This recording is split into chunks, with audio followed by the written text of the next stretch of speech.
जय श्री कृष्ण। आप सभी का हमारे YouTube चैनल पर हार्दिक स्वागत है। आज की इस वीडियो में आप सभी सुनेंगे भाद्रपद शुक्ल पक्ष की एकादशी, जिसको परिवर्तनीय एकादशी, जलझूलनी एकादशी आदि नामों से जाना जाता है, कि सही तारीख, उसका शुभ मुहूर्त, उसकी पूजन विधि, उसका महत्व और उसकी पौराणिक कथा, साथ ही जानेंगे उसके पारण का सही समय।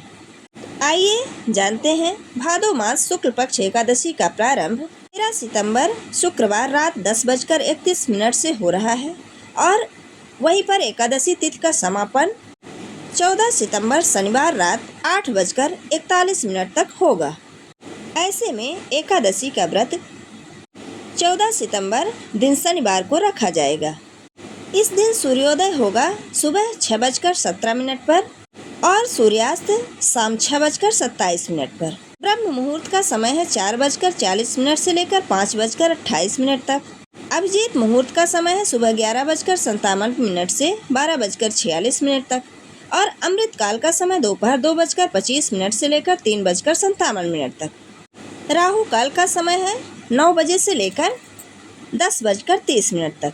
राहु काल का समय समाप्त होने के बाद ही हमें किसी भी व्रत का पूजन करना चाहिए, तो ऐसे में 11 बजे के बाद पूजन का समय सही रहेगा।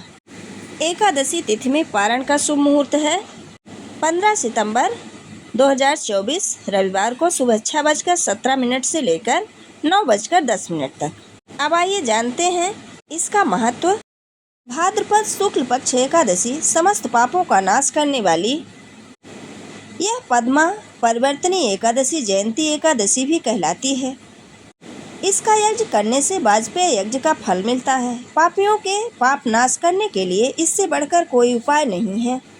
जो मनुष्य इस एकादशी के दिन वामन रूप की पूजा करता है, उसके तीनों लोक पूज्य होते हैं। अतः मोक्ष की इच्छा करने वाले मनुष्य को इस व्रत को अवश्य करना चाहिए।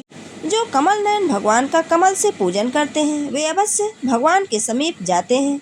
जिसने भाद्रपद शुक्ल पक्ष एकादशी को व्रत और पूजन किया, उसने ब्रह्मा विष्णु सहित तीनों लोकों का पूजन किया। अतः हरिवासर अर्थात एकादशी का व्रत अवश्य करना चाहिए। इस दिन भगवान करवट लेते हैं, इसलिए इसको परिवर्तनीय एकादशी भी कहते हैं। एकादशी जयंती एकादशी भी कहलाती है। इसका यज्ञ करने वाले से वाजपेय यज्ञ का फल मिलता है। पापियों के पाप नाश करने के लिए इससे बढ़कर कोई उपाय नहीं है। अब आइए जानते हैं इसकी पूजन विधि। तो परिवर्तनीय एकादशी के दिन सुबह जल्दी उठें और दिन की शुरुआत विष्णु जी के ध्यान से करें। इसके बाद स्नान कर पीले वस्त्र धारण करें, मंदिर की सफाई करें, सच्चे मन से व्रत का संकल्प लें। इसके बाद चौकी पर पीला कपड़ा बिछाकर भगवान विष्णु और माँ लक्ष्मी की मूर्ति को स्थापित करें। जब फूल माला अर्पित करें, घी का दीपक जलाएं और विधि पूर्वक आरती करें। प्रभु के मंत्रों का जाप करना चाहिए।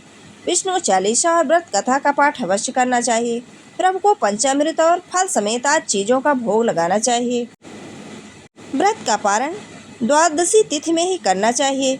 अब आइए सुनते हैं इसकी पौराणिक कथा। भगवान के वचन सुनकर युधिष्ठिर बोले कि भगवान, मुझे संदेह हो रहा है कि आप किस प्रकार से सोते हैं और करवट लेते हैं, तथा किस तरह राजा बलि को बांधा और वामन का रूप रखकर क्या क्या लीलाएं की। चतुर्मास के व्रत की क्या विधि है तथा आपके शयन करने पर मनुष्य का क्या कर्तव्य है, सो आप मुझे विस्तार से बताइए।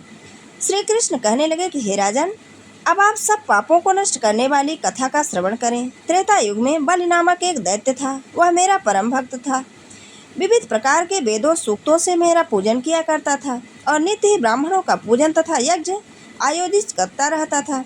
लेकिन इंद्र से द्वेष के कारण उसने इंद्रलोक तथा सभी देवताओं को जीत लिया था। इस कारण से सभी देवता एकत्रित होकर सोच विचार कर भगवान के पास गए। बृहस्पति सहित इंद्रादिक देवता प्रभु के निकट जाकर और नतमस्तक होकर वेद मंत्रों द्वारा भगवान का पूजन और स्तुति करने लगे।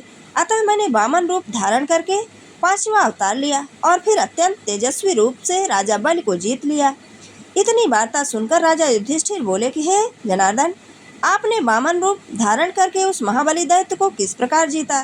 श्री कृष्ण कहने लगे, मैंने वामन रूपधारी ब्रह्मचारी बलि से 3 पग भूमि की याचना करते हुए कहा, ये मुझको 3 लोक के समान है और हे राजन, यह तुमको अवश्य ही देना होगा। राजा बलि ने इसे तुच्छ याचना समझकर 3 पग भूमि का संकल्प मुझको दे दिया और मैंने अपने त्रिविक्रम रूप को बढ़ाकर यहाँ तक कि भूलोक में पद, भूवलोक में जंघा, स्वर्गलोक में कमर, महालोक में पेट, जनलोक में हृदय, यमलोक में कंठ की स्थापना कर सत्यलोक में मुख, उसके ऊपर मस्तक स्थापित किया। सूर्य, चंद्रमा, सब ग्रहगण, योग, नक्षत्र, इंद्रादिक देवता और शेष आदि सब नागगणों ने विविध प्रकार से वेद सूक्तों से प्रार्थना की। तब मैंने राजा बलि का हाथ पकड़कर कहा कि हे राजन, एक पद से पृथ्वी, दूसरे से स्वर्गलोक पूर्ण हो जाएंगे, अब तीसरा पग कहाँ रखूं? तब बलि ने अपना सिर झुका लिया और मैंने कहा कि मैं अब अपना पैर तुम्हारे मस्तक पर रखता हूँ, जिससे मेरा वह भक्त पाताल को चला गया।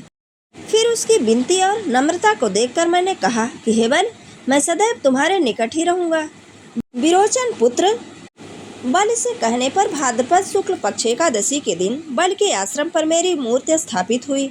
इसी प्रकार दूसरी क्षीर सागर में शेषनाग के खष्ट पर हुई। हे राजन, इस एकादशी को भगवान शयन करते हुए करवट लेते हैं, इसलिए तीनों लोकों के स्वामी भगवान विष्णु का उस दिन पूजन करना चाहिए।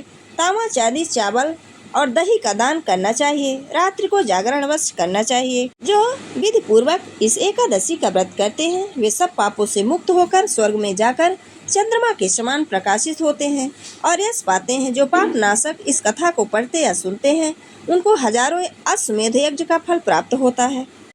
ये थी भाद्रपद शुक्ल पक्ष एकादशी व्रत की पौराणिक कथा। अगर हमारा ये वीडियो आपको अच्छा लगे तो लाइक जरूर करें और कमेंट में जय श्री कृष्ण लिखना बिल्कुल ना भूलें।